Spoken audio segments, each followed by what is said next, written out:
আসসালামু আলাইকুম বন্ধুরা, আমি রাকিব রায়হান। আজকে আপনাদের জন্য নিয়ে এলাম একটা মাথা নষ্ট করা অ্যাকশন সিনেমা, যেখানে দুই ভাই মাঠে নেমেছিল তাদের বাবার খুনের বদলা নিতে। তো এখানে এই দুই ভাইকে দেখেছেন, এদেরকে দেখে তো মনে হচ্ছে যে এরা দুজনেই 200 গুন্ডা মাস্তানকে জ্যান্ত খেয়ে ফেলবে। তো চলুন দেখি এই দুই ভাইয়ের মাথা নষ্ট করা এই জার্নি।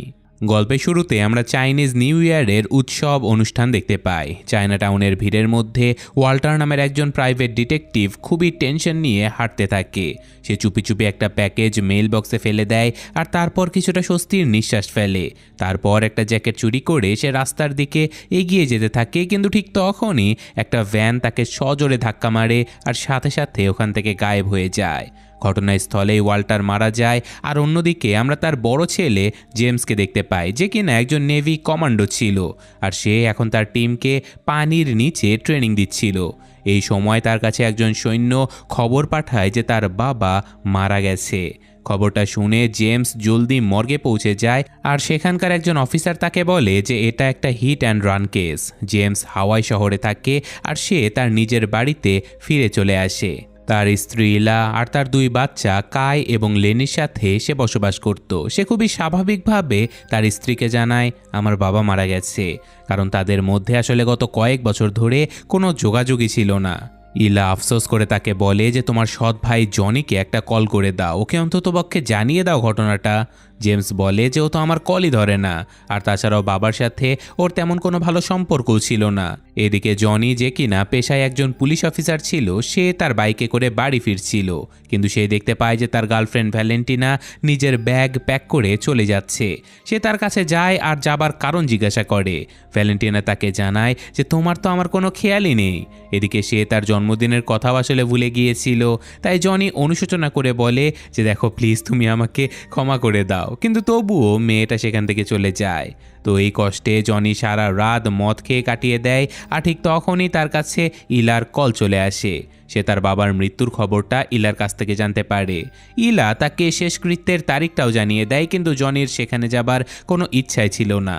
তো এখন সে যখন ওয়াশরুমে ছিল তখনই পেছন থেকে দুজন গুন্ডা চাকু নিয়ে চলে আসে আর তাদেরকে একটা ট্যাটু দেখায়, যেটা ইয়াকুজা গ্যাংয়ের ট্যাটু ছিল। তারা সেই প্যাকেজটার জন্য এসেছিল যেটা তার বাবা এদেরকে পাঠিয়েছিল।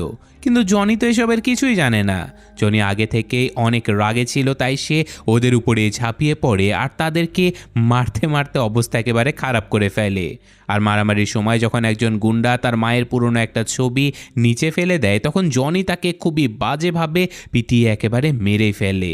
সে ছবিটা তুলে নেয় আর সেটার ভেতরে তার বাবার একটা লুকানো ছবি দেখতে পায়। এরপর ওয়াল্টারের শেষকৃত্যের দিন চলে আসে। তো এখানে জেমসের বোন হানানিও উপস্থিত হয়ে যায়। জেমস সেখানে সিন্ডিকেট আর ইয়াকুজার মতো দুটো আলাদা আলাদা গ্যাংয়ের লোকদেরকে দেখতে পায়। সে বেশ চিন্তায় পড়ে যায় যে এরা এখানে করছেটা কি। তারা নিজেরাই বলাবলি করছিল যে ওয়াল্টার একজন ভালো ডিটেকটিভ ছিল, তাই নিশ্চয়ই তার অনেক বড় বড় কানেকশন রয়েছে। হানানি জনির কথা জিজ্ঞাসা করে যে ও কোথায়, ও কি আসবে না? জেমস তাকে বলে যে ওর তো আসার কোনো চান্সই নেই, ও হয়তো জানেও না। কিন্তু জনি ঠিকই সেখানে পৌঁছে যায় আর জেমসের বাচ্চাদের সঙ্গে সে দেখা করে। তো এখানে দুই ভাইয়ের মধ্যে বেশ টেনশন কাজ করছিল। তারা একে অপরকে খোঁচা দিয়ে কথা বলতে থাকে। তো এখন শেষকৃত্য শেষ হবার পরে ছাইগুলো নিয়ে যাওয়া হয় আর এই দুই ভাই জেমসের বাড়িতে চলে আসে।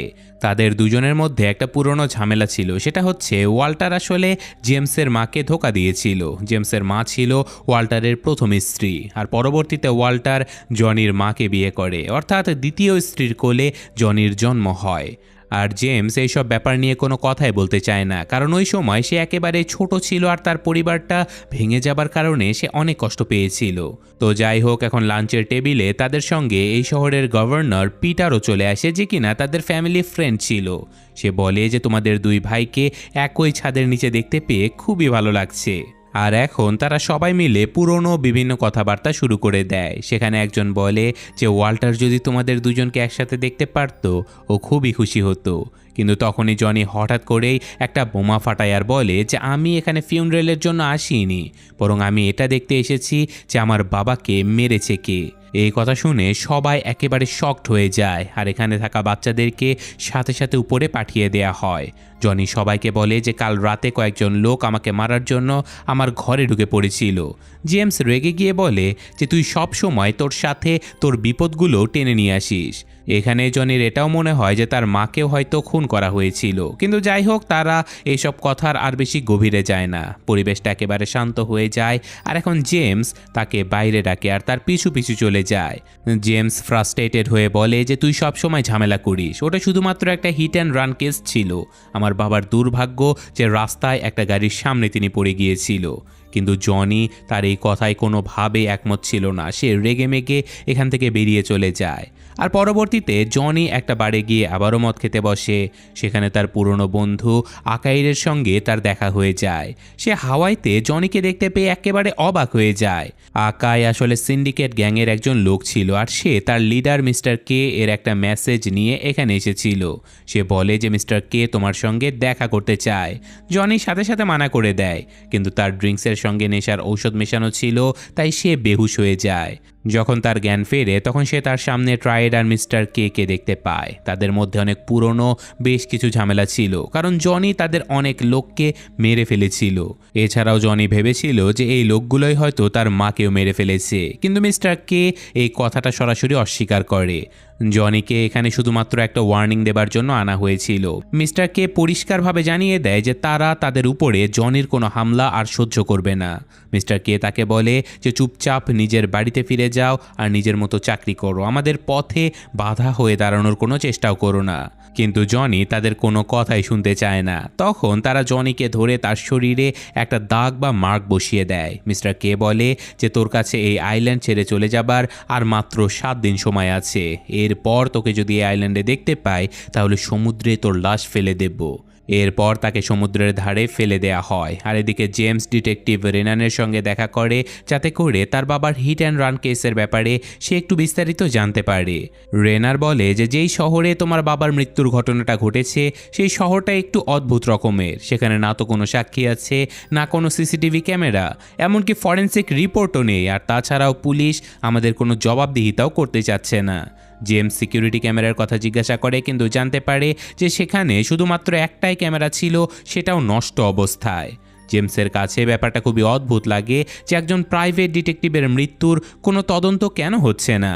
রেনার বলে যে আমার তো এর মধ্যে কোনো ষড়যন্ত্র মনে হচ্ছে। এই কথা বলে সে তাকে তার বাবার বেঁচে যাওয়া কিছু জিনিসপত্রগুলো ধরিয়ে দেয়। জেমস যখন সেখান থেকে যেতে শুরু করে তখন রেনার তাকে ওয়ার্ন করে বলে যে দেখো যা হবার হয়ে গেছে, এই ব্যাপার নিয়ে খুব বেশি মাথা ঘামিও না, নইলে কোনো ঘুমন্ত সিংহকে ভুলবশত জাগিয়ে তুলবে। জেমস বলে যে চিন্তা করো না, আমি নিজেই সেই সিংহ।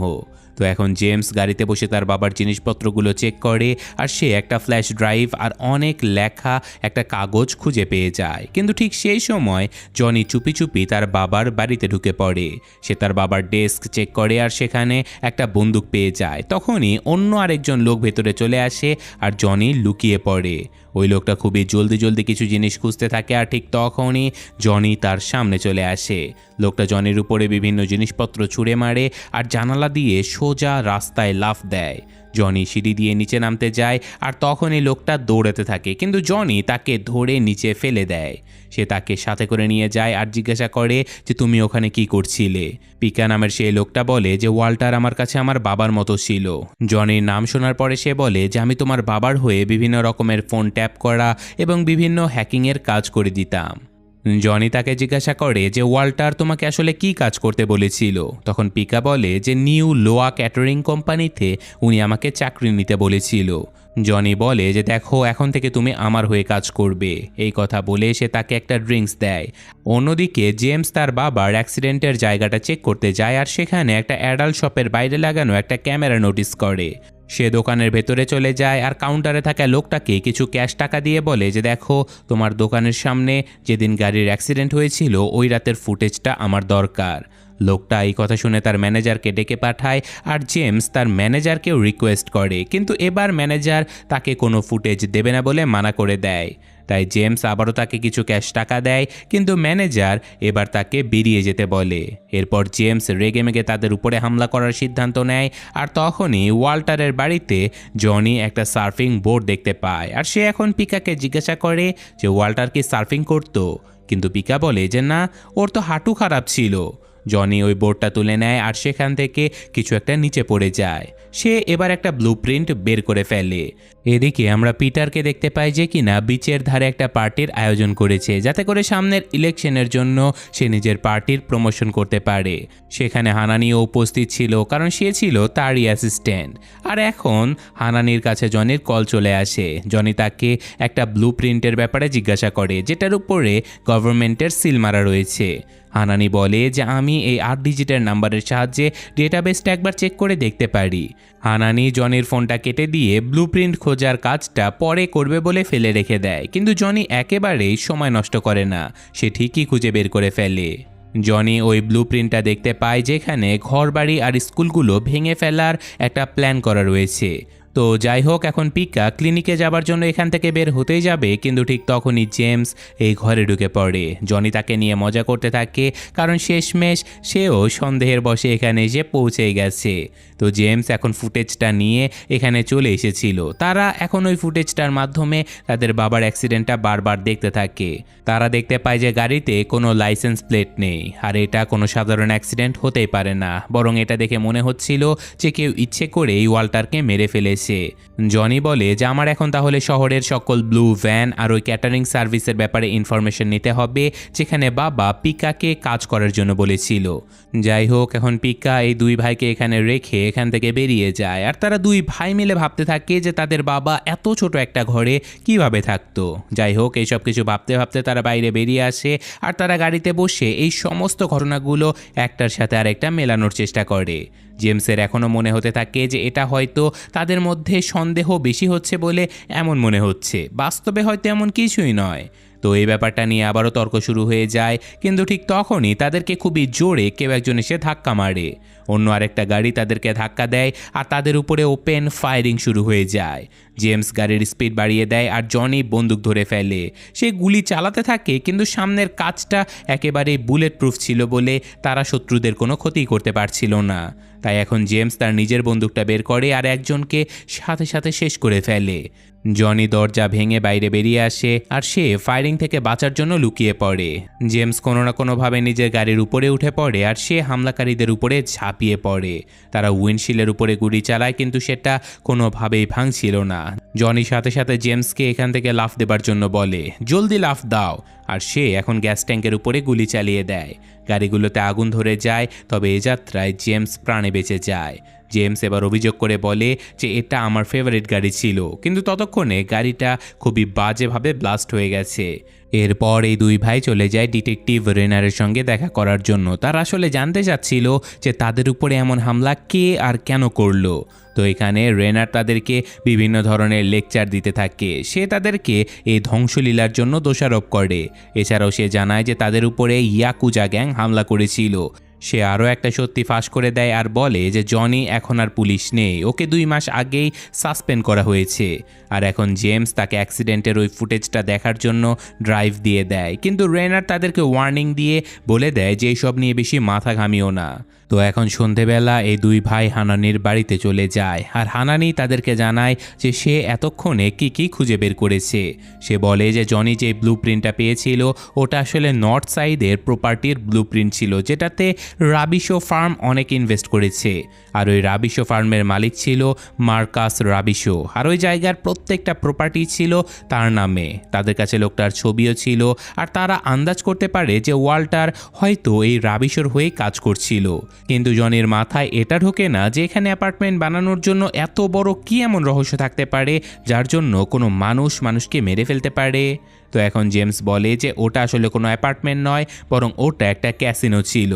এখানে ব্লুপ্রিন্টের পেছনে থাকা স্ট্যাম্প দেখে হানানি বলে যে এই শহরে তো জুয়া খেলা একেবারেই ইল্লিগ্যাল। এইসব কিছু দেখে জেমসের মনে হয় যে তাদের এই রাবিশোর সঙ্গে কথা বলা উচিত।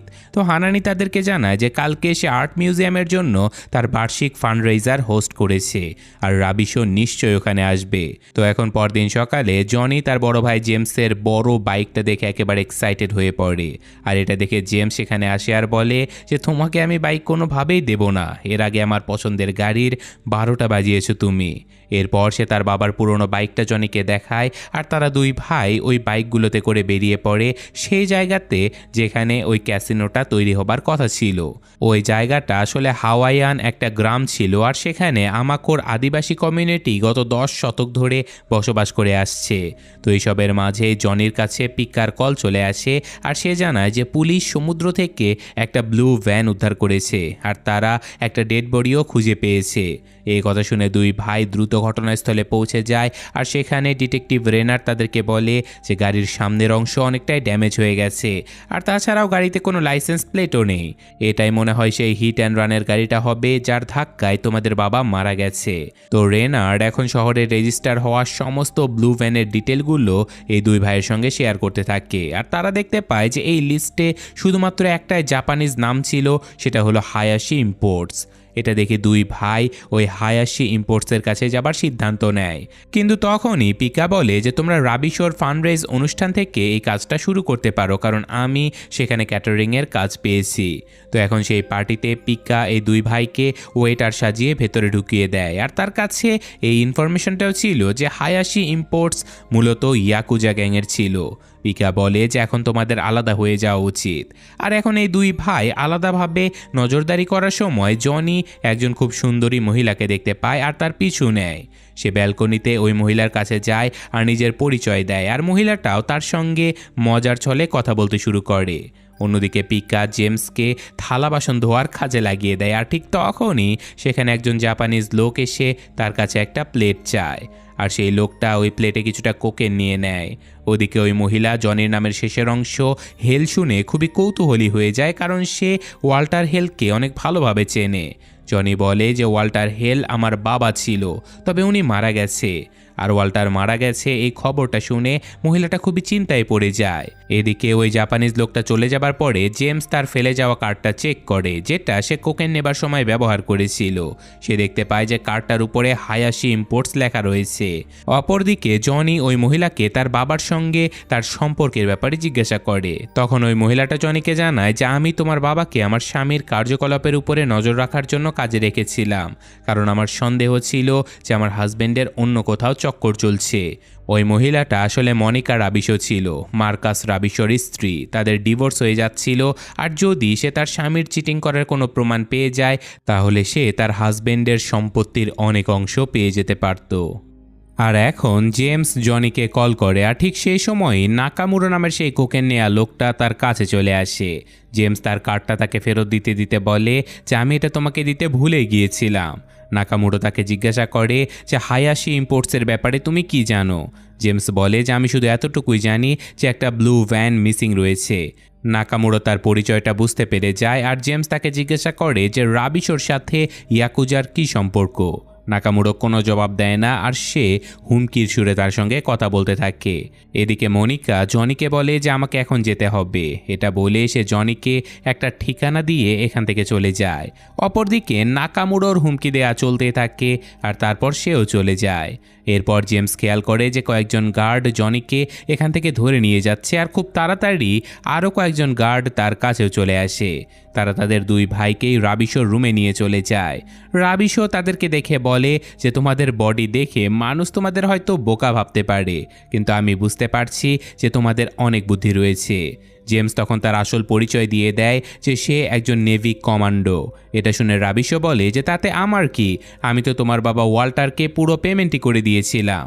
আর এটা জেনে তারা খুবই অবাক হয়ে যায় যে রাবিশো ওয়াল্টারকে হায়ার করেছিল, কিন্তু কেন? আর তাছাড়া ওয়াল্টারের মৃত্যুর খবর শুনে রাবিশো নিজেও খুবই শকড হয়ে যায়। কিন্তু জনি রাবিশোর উপরে এই ওয়াল্টারের মৃত্যুর দায় দিতে থাকে আর জিজ্ঞাসা করে যে তার বাবার সঙ্গে রাবিশোর কিসের ডিল হয়েছিল।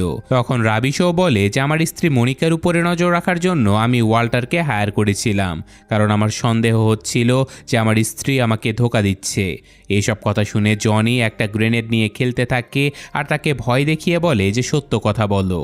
তো যাই হোক, এখানে তারা টেবিলের উপরে কয়েকটা কাটা আঙুল দেখতে পায় আর রাবিশো তাদেরকে এখান থেকে বের করে দেয়। তো এখন পরদিন সকালে জনি মনিকার দেয়া ওই ঠিকানাতে পৌঁছে যায় যেখানে অনেক মানুষের ভিড় দেখতে পায় সে। আর সেখানে গিয়ে সে জানতে পারে যে মনিকা বিল্ডিং থেকে পড়ে গিয়ে মারা গেছে।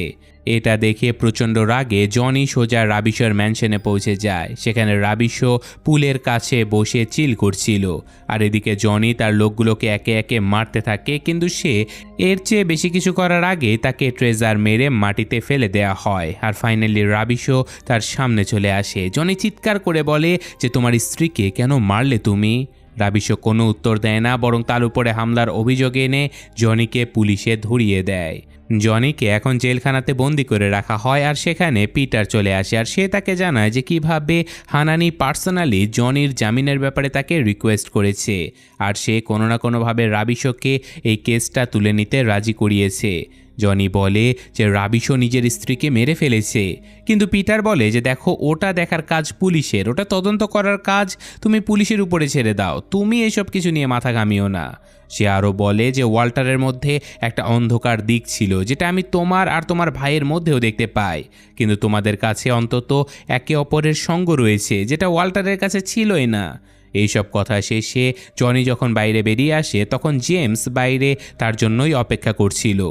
জনিকে দেখে জেমস খুবই রেগে গিয়ে বলে যে দেখো, সব সময় আমি এইসব ঝামেলা একা একা সামলাতে পারবো না। সে আরও বলে যে সবাইকে মারধর করলেও তোমার মা কিন্তু আর ফিরে আসবে না, সুতরাং মাথা ঠান্ডা করো।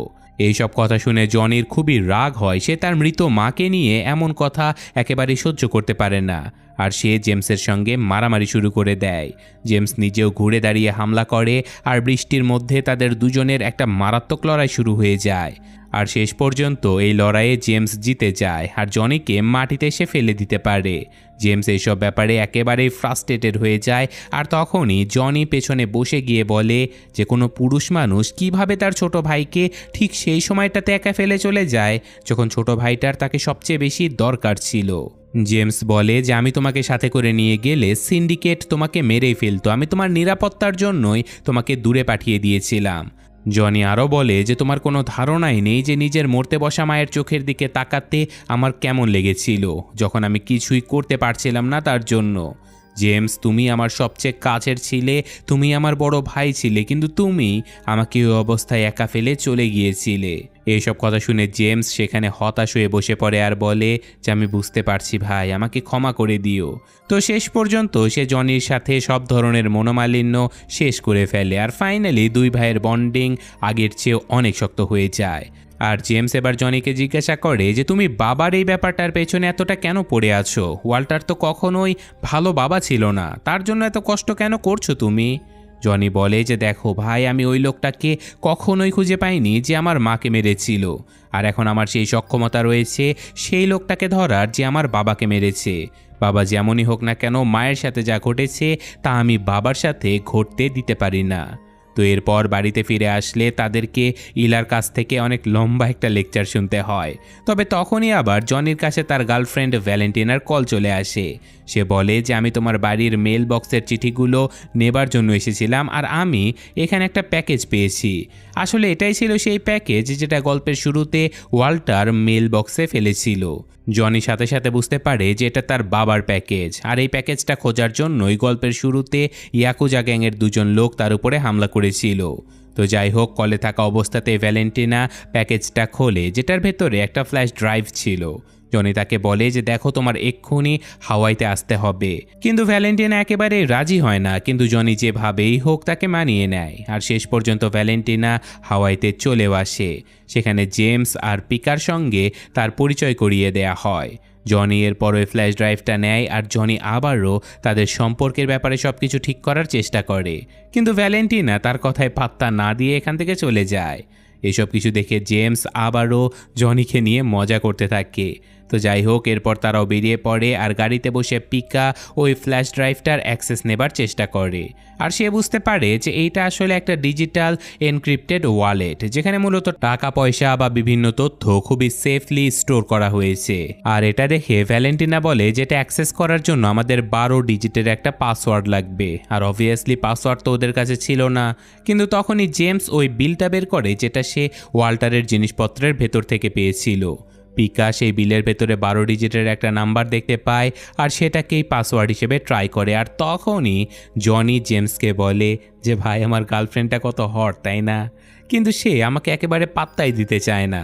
ভ্যালেন্টিনা এই সব কিছু শুনতে পায়, কিন্তু কিছু বলার আগে একটা চপার উপর থেকে তাদের উপরে ফায়ারিং শুরু করে দেয়। এক মারাত্মক অ্যাকশন শুরু হয়ে যায়। জনি বন্দুক ধরে গুলি চালাতে থাকে, কিন্তু তাতে কোনো লাভ হয় না।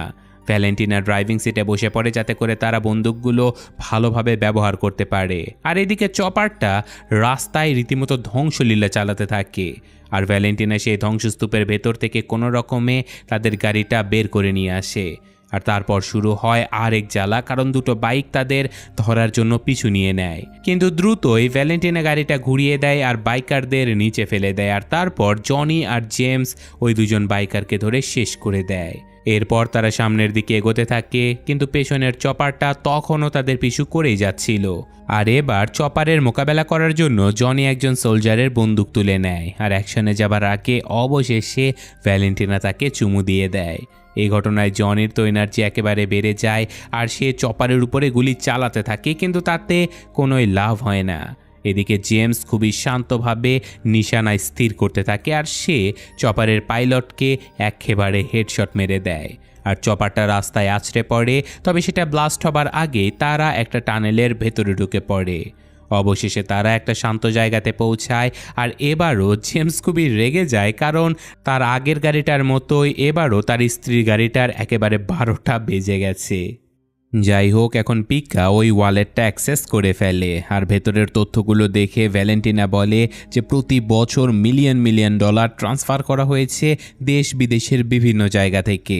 আর যে অ্যাকাউন্টে ট্রান্সফার করা হয়েছে সেই অ্যাকাউন্ট হোল্ডারের নাম পিটার মেহো, যে ছিল শহরের গভর্নর আর এই দুই ভাইয়ের পুরনো বন্ধু। তো এখানে এই দুই ভাই ব্যাপারটা এখন বুঝতে পারে যে আসলে রাবিশো পিটারকে এই টাকাগুলো দিয়েছিল, কারণ সে জুয়া খেলা এই শহরে লিগ্যাল করতে চায়। আর এই কাজটা তো সে করতে পারবে না, এটা করতে লাগবে সরকারি একজন লোক। আর সেই লোকটাই হলো পিটার, যাকে মূলত এই টাকাগুলো ঘুষ হিসেবে দেয়া হয়েছিল। আর এই সব ক্যাসিনো তৈরির পর নিরাপত্তার জন্য রাবিশো ইয়াকুজা গ্যাংকেও এখানে নিয়ে আসে। এদিকে হানানি গভর্নরের সাথেই ছিল। সে পিটারকে ওই ব্লু প্রিন্টটা দেখিয়ে দেয়। সে বলে যে রাবিশো হয়তো ইল্লিগ্যাল কিছু একটা করতে চলেছে, এই ব্লু প্রিন্টই হলো তার প্রমাণ। পিটার বলে যে আমি এই শহরে থাকতে এখানে খারাপ কিছুই হবে না, আমি এই সব কিছু আবারও রিভিউ করে দেখব যে কার এত বড় সাহস যে সব অবৈধ জিনিসকে অনুমোদন দিয়েছে। এটা বলে সে ব্লু প্রিন্টটা নিজের কাছে নিয়ে নেয়। আর ওই দুই ভাই গাড়িতে ফিরে আসে আর তারা তাদের বাবার হত্যার ব্যাপারে এই সব ঘটনার যোগসূত্র খুঁজতে থাকে। আর তারা সেটা পেয়েও যায়। আর সেটা হলো ওই ব্লু ভ্যানের ড্রাইভার, যাকে মৃত পাওয়া গেছে। সে আসলে গভর্নরের অ্যাকাউন্টেন্ট ছিল। তাদের ধারণা ছিল যে মনিকা আসলে ওয়াল্টারকে রাবিশোর উপরে নজরদারি করার জন্য হায়ার করেছিল। আর রাবিশোর পিছু করতে গিয়েই ওয়াল্টার জানতে পারে যে রাবিশো গভর্নর পিটারকে ঘুষ দিয়ে কত বড় অবৈধ কাজ করতে চলেছে। আর সেই ঘুষের প্রমাণ নিতেই ওয়াল্টার ওই ব্লু ভ্যানে পাওয়া মৃত ড্রাইভার অর্থাৎ পিটারের অ্যাকাউন্টেন্টের কাছ থেকে এইসব মানি ট্রানজ্যাকশনের তথ্য নিয়েছিল। আর কোনো রকমে হয়তো পিটার এই ঘটনাটা জানতে পারে আর সে রাবিশোকে ফোন দিয়ে তার মাধ্যমে ইয়াকুজা গ্যাংকে দিয়ে আগে ওই অ্যাকাউন্টেন্টকে মারে। আর তারপর সে মারে ওয়াল্টারকে, যাতে করে সকল প্রমাণ লোপাট হয়ে যায়। কিন্তু ওয়াল্টার মরার আগে একটা পার্সেল তার ছেলেকে পাঠিয়েছিল, তাই ওই তথ্যগুলো খোঁজার জন্য জনির কাছেও ইয়াকুজা মেম্বারদেরকে রাবিশো পাঠিয়েছিল। তো সব কিছু তাদের কাছে ক্লিয়ার হবার পরে তারা সবাই বাড়িতে পৌঁছে যায়। আর ঘরে গিয়ে জেমস তার পরিবারকে ডাকে, কিন্তু সে কোনো সাড়া শব্দ পায় না। সে দেখতে পায় যে তার ঘরের জিনিসপত্রগুলো ভাঙা আর তার ফোনটাও মেঝেতে পড়ে আছে। সে দৌড়ে চলে যায় আর বাচ্চাদের বাথরুমের ভেতরে লুকিয়ে থাকতে দেখে। সে কিছুটা শান্তি পায়, কিন্তু তার বাচ্চাটা তাকে জানায় যে কিছুক্ষণ আগে একদল গুন্ডা বাড়িতে হামলা করেছিল আর তারা ইলাকে ধরে নিয়ে গেছে। তখনই জনির কাছে রাবিশোর পাঠানো একটা ভিডিও চলে আসে, যেখানে তারা দেখতে পায় যে রাবিশো, হানানি আর ইলা দুজনকেই ধরে ফেলেছে। এখন রাবিশো বলে যে তোমাদের এখন ওই ড্রাইভটা এখানে নিয়ে আসতে হবে, নইলে এই দুজনকে জ্যান্ত পাবে না। মেসেজটা এখানে শেষ হয়ে যায় আর প্রচণ্ড রাগে দুই ভাই জেমসের অস্ত্রের মজুদখানায় চলে যায়। আসলে জেমস ট্রেনিংয়ের পাশাপাশি এইসব হাইটেক অস্ত্রগুলো মজুদ করে রেখেছিল, তো সেখান থেকে তারা দরকারি সকল অস্ত্র আর জিনিসপত্র একটা ব্যাগে ভরে নেয়।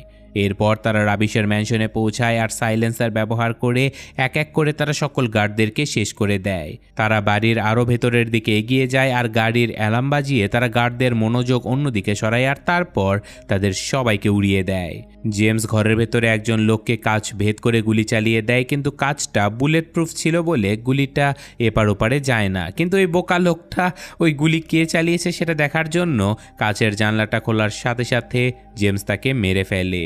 এরপর তারা সবগুলো গার্ডের লাশগুলোকে টেনে ওই পুলের ভেতরে ফেলে দেয় আর তারপর হঠাৎ করে রাবিশোর রুমের ভেতরে লাইটস চলে যায় আর একজন লোক সুইচ চেক করতে গেলে দেখতে পায় যে তারগুলো কেউ কেটে ফেলেছে। এরপর সে লাশে ভর্তি পুলটা দেখতে পায় আর সবাইকে ওয়ার্ন করতে চলে যায়, কিন্তু সে কিছু বলার আগেই চাকু দিয়ে তার গলা কেটে ফেলা হয়। জনি এখানে একটা কল ধরে আর সে বলে যে আমি 1 সেকেন্ডের মধ্যেই তোমার সঙ্গে দেখা করছি, এটা বলে সে ফোন কেটে দেয়। তো যাই হোক, এদিকে ইয়াকুজা গ্যাং লড়াই করার জন্য একেবারে তৈরি ছিল আর রাবিশও তাদেরকে সব ধরনের ধ্বংসলীলা চালানোর অনুমতি দিয়েছিল। তো এদিকে হলওয়ের মধ্যে জেমস ওই লোকগুলোর মুখোমুখি হয়ে যায় আর তাদের মধ্যে ভয়ঙ্কর একটা লড়াই শুরু হয়ে যায়। জেমস একের পর এক সবাইকে শেষ করতে থাকে আর এই লড়াই ধীরে ধীরে আরও লম্বা হতে থাকে। আর শেষমেশ জেমস একজন লোককে হলের মধ্যে ফেলে দেয় আর জনি তার সাথে এসে যোগ দেয়। তারা একটা রুমে পৌঁছে যায় আর সেখানে মেয়েদেরকে মুক্ত করে দেয়। তারা দ্রুত এখান থেকে চলে যেতেই থাকে, কিন্তু ঠিক তখনই জনি বলে ওঠে যে আমি এই হিসেবটা পুরোপুরি শেষ করতে চাই। আর এই কথা শুনে ইলাও রাজি হয়ে গিয়েছিল, তাই সে জেমসকে থামিয়ে দিয়ে বলে যে আমাদের ওদেরকে একটা উচিত শিক্ষা দেওয়া উচিত, যাতে করে ওরা বুঝতে পারে যে ওরা ভুল পরিবারের সঙ্গে পাঙ্গা নিয়েছে। এখন জনি রাবিশোকে খুঁজতে চলে যায় আর অন্যদিকে জেমস নাকামুরার ফায়ারিংয়ের মুখে পড়ে যায়। জেমসের সঙ্গে নাকামুরার মারাত্মক গানফায়ার শুরু হয়ে যায় আর অপরদিকে জনি বুঝতে পারে যে রাবিশো এখান থেকে পালানোর চেষ্টা করছে। সে দ্রুত তাকে ধরতে চলে যায় আর জনি তাকে ধরে মেরে তার সঙ্গে হ্যান্ড টু হ্যান্ড কম্ব্যাটের জন্য ডাকতে থাকে। এরপর তারা হাতাহাতি লড়াই শুরু করে দেয় আর অন্যদিকে নাকামুরোর গুলি শেষ হতেই সে তার তলোয়ার নিয়ে লড়াই শুরু করে দেয়। আর এখানে তাদের মাঝের এই লড়াইটা ছিল সেরা, কারণ আলটিমেটলি জেমস একটা বড় অস্ত্র দিয়ে নাকামুরোকে আঘাত করে আর তারই তলোয়ার ছিনিয়ে নিয়ে তাকেই মেরে ফেলে। তো যাই হোক, এদিকে আবার জনিকে রাবিশো মারতে মারতে একটা হুকের সাথে আটকে তাকে এখান থেকে টেনে নিয়ে যেতে থাকে। জনি বেশ দুর্বল হয়ে পড়ে আর এখন রাবিশো জনিকে গুলি করতে যাবে, কিন্তু ঠিক তখনই জেমস সেখানে পৌঁছে যায়। তবে আগে জনি সেখানে একটা গ্রেনেড ধরে ফেলেছিল আর রাবিশোকে সে একটা পিন দেখায়, অর্থাৎ সে গ্রেনেডের পিন খুলে ফেলেছে। রাবিশো তো ভয়ে গুলি চালাতে যাবে, কিন্তু তখনই সেখানে এক ভয়ঙ্কর ব্লাস্ট হয় আর রাবিশো সেখানেই মারা যায়। জনি পানির ভেতরে পড়ে যায় আর জেমস দ্রুত তার ভাইকে সাহায্য করার জন্য দৌড়ে পানিতে ঝাঁপিয়ে পড়ে আর অনেক কষ্টে সে তার ভাইকে বাঁচিয়েও নেয়। তো এখন পরদিন সকালে পুলিশ মেহর অফিসে পৌঁছে যায় আর তাকে অ্যারেস্ট করে নেয়, কারণ এই দুই ভাই সকল প্রমাণ পুলিশকে দিয়ে দিয়েছিল। আর এখন জেলে যাবার আগে পিটার তার অনুসারীদেরকে তাকে সাহায্য করার জন্য উস্কে দেবার চেষ্টা করে, কিন্তু সবাই তার দিক থেকে মুখ ফিরিয়ে নেয়। এরপর এই পুরো ফ্যামিলি একটা বিচের ধারে সেলিব্রেট করতে চলে যায় আর জনি তখন তার মায়ের স্মৃতিচারণ করে সবাইকে কিছু বলতে থাকে। আর ঠিক সেই সময় মিস্টার কে সেখানে পৌঁছে যায়, যে ছিল সিন্ডিকেটের সবচেয়ে বড় মেম্বার। সে এখানে জনিকে বলে যে দেখো, শহরের বেশিরভাগ ইল্লিগাল জুয়া সিন্ডিকেটই চালায়, কিন্তু তারা কখনোই এই ব্যাপারটাকে লিগ্যাল বানিয়ে এলাকার সবাইকে ধ্বংস করতে চায়নি। কিন্তু ইয়াকুজা গ্যাং রাবিশোর সাথে হাত মিলিয়েছিল যাতে করে তারা আমাদের বিজনেসের ভেতরে ঢুকতে পারে আর জুয়াকে লিগ্যাল করে নিতে পারে। মিস্টারকে আরও বলে যে আমি আসলে সরাসরি ইয়াকুজা গ্যাংয়ের সাথে কোনো ঝামেলায় জড়াতে চাইনি, এই জন্যই আমি খুব স্মার্টলি জনিকে এইসব ঝামেলার ভেতরে ঢুকিয়ে দিয়েছিলাম যাতে করে আমার এই কাজটা হাসিল হয়ে যায়, ইয়াকুজা গ্যাং ধ্বংস হয়ে যায়। এরপর মিস্টার কে জনির হাতে একটা কাগজ ধরিয়ে দেয় যেটার উপরে ওই লোকটার নাম লেখা ছিল যে কিনা জনির মাকে মেরেছিল।